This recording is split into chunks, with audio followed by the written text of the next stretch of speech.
Ardiansa sepertinya masih belum bisa menerima keadaan rumah tangganya. Istrinya Monik sudah tak mau lagi hidup dengannya.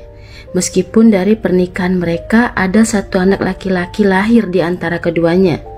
Monik sudah mantap ingin berpisah dari Ardiansa. Namun beda hal dengan Ardiansa. Pria yang bekerja sebagai buruh proyek ini sebenarnya masih ingin tetap berumah tangga dengan ibu dari putra semata wayangnya itu. Sudah 2 tahun Ardiansa dan Monik pisah, namun belum sampai ke pengadilan. Untuk mengusir rasa kesepiannya, Ardiansa mencoba berselancar di sebuah aplikasi obrolan online. Dari sana Ardiansa berkenalan dengan seorang wanita bernama Hartini. Biasanya Ardi dan Hartini mengobrol lewat pesan singkat saja. Tak terasa hampir 1 tahun keduanya hanya mengobrol mesra lewat pesan online saja. Hingga Hartini memaksa agar berkopi darat saja. Keinginan Hartini ia sampaikan kepada Ardi berulang-ulang. Lantaran terus-terusan didesak dan juga Ardi memang tengah merasakan kesepian yang begitu dingin, keduanya pun sepakat untuk bertemu. Pada tanggal 1 Mei 2023, sekitaran waktu maghrib, Hartini sibuk mengobrol lewat telepon.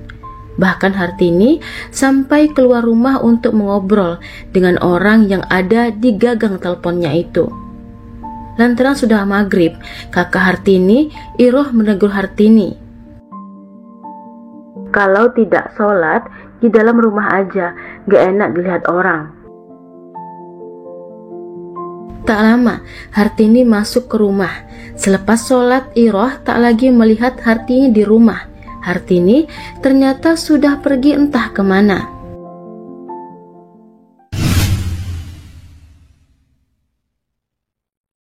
Hartini sebenarnya bertemu dengan Ardiansa. Keduanya janjian untuk bertemu sekaligus makan bakso. Ardi bahkan sampai meminjam motor metik milik temannya untuk menjemput Hartini. Sekitaran pukul 18.30 malam, sesuai janji, keduanya pun lantas bertemu di Bumi Ayu. Keduanya akhirnya berjumpa seperti harapan Hartini. Saat berjumpa, Ardi mengenakan jaket dan masker, sedangkan Hartini berpakaian gamis dan berjilbab. Hartini juga menggunakan masker. Setelah berbincang-bincang sejenak, keduanya pun sepakat untuk makan bakso saja. Terus, mereka juga sepakat untuk melepas masker jika sudah berada di kawasan Bumi Asih.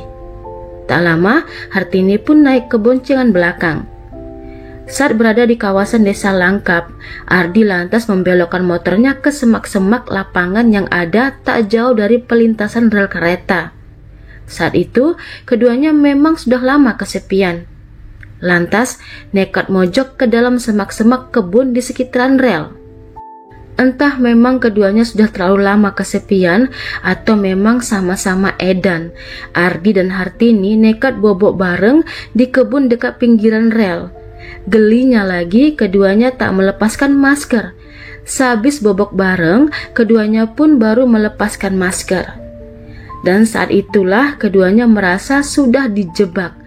Ardi merasa ditipu Hartini. Hartini juga merasa jika ia sudah ditipu Hardi. Rupanya si Hartini ini ternyata Harti. Harti yang dikenal Ardi yang merupakan bibi dari mantan istrinya. Bahkan usia mereka terpaut 13 tahun. Hartini seketika itu juga lantas mengamuk. Wanita itu memaki-maki Ardi dengan umpatan kasar. Di saat itu Ardi juga merasa sudah dijebak. Ia juga tak menyangka wanita yang tadi bobok bareng dengannya ternyata bibi dari Monik, mantan istrinya. Ardi mencoba menjelaskan jika ia tak tahu jika Hartini adalah Harti. Di saat Ardi masih berpikir, Hartini malah meminta untuk dinikahi. Ia meminta agar mantan suami keponakannya itu melamar dirinya. Ardi tentunya tak mau, meskipun keduanya baru saja bobok bareng. Dalam hati Ardi, jika sampai orang tahu apa yang sudah terjadi, ia bakalan sangat malu. Belum selesai mencerna apa yang sudah terjadi, Hartini terus-terusan meminta pertanggungjawaban Ardi.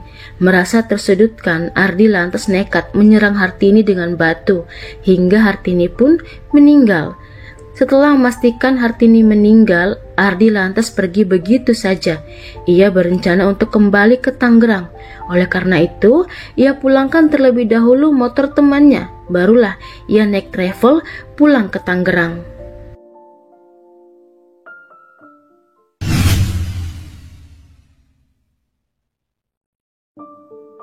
Esok paginya tanggal 2 Mei 2023, Dedi, salah seorang warga desa Langkap seperti biasa pergi mencari belinjo untuk dijual. Dedi tentunya harus melihat-lihat sekelilingnya untuk menemukan pohon belinjo mana yang bisa ia petik.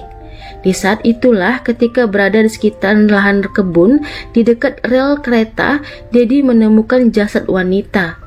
Dedi memang tak sempat memeriksa jasad itu. Dedi langsung lari melapor ke Bapak Kepala Desa. Warga sekitaran sesuai perintah Kepala Desa lantas berkoordinasi untuk mencari tahu adakah warga desa yang kehilangan keluarganya atau belum pulang ke rumah. Sementara itu, jasad sudah dievakuasi oleh Polres Brebes dan dibawa ke RSUD Bumi Ayu. Setelah 2 jam, akhirnya ada warga dari Bumi Ayu mengaku mencari adiknya yang tak pulang dari semalam maghrib. Adiknya juga tak bisa dihubungi. Wanita itu bernama Iroh. Bersama suaminya, Iroh berhasil mengenalin pakaian korban, sendal, dan yang terakhir anting-anting milik korban. Anting-anting itu sebelumnya adalah milik Iroh yang dia beli di Jakarta. Lantaran minimnya saksi, pihak kepolisian sempat kesulitan mencari pelaku. Hingga setelah melakukan penyidikan selama kurang lebih 10 hari dan didasarkan informasi saksi terdekat korban, jika sebelum meninggal, korban sering berteleponan dengan seorang pria. Pada akhirnya pihak kepolisian berhasil mengendus keberadaan Ardiansa. Pada tanggal 11 Mei 2023, Ardiansa ditangkap di sebuah proyek bangunan di daerah Tangerang. Saat itu sekitaran jam setengah 4 pagi. Ardi bahkan tengah tertidur pulas dengan teman-temannya yang lain. Saat berada dalam mobil, Ardi langsung diinterogasi polisi. Ardi sempat berputar-putar, tak jelas dengan ceritanya. Hingga akhirnya Ardi mengakui alasannya membunuh lantaran sudah kebablasan bobok bareng dengan korban yang ternyata bibi mantan istrinya. Bahkan Ardi sudah kenal dari tahun 2000-an, lantaran keduanya sama-sama warga desa Cilebur, Brebes. Ardi takut malu jika ketahuan memiliki hubungan dengan keluarga istrinya, apalagi korban malah minta untuk dijadikan istri. Hal itulah yang membuat kepala Ardi makin mumet, hingga Ardi nekat menghilangkan nyawa korban. Saat di kantor polisi, Ardi mengakui sangat menyesal. Ia minta maaf pada anaknya, keluarga besarnya, serta teman-temannya. Apa yang terjadi bukan sudah ia rencanakan sebelumnya, apalagi hari itu pertama kalinya keduanya berkopi darat. Atas kejahatannya, Ardi dikenakan pasal 338 dan 351 KUHP dengan ancaman penjara 15 tahun.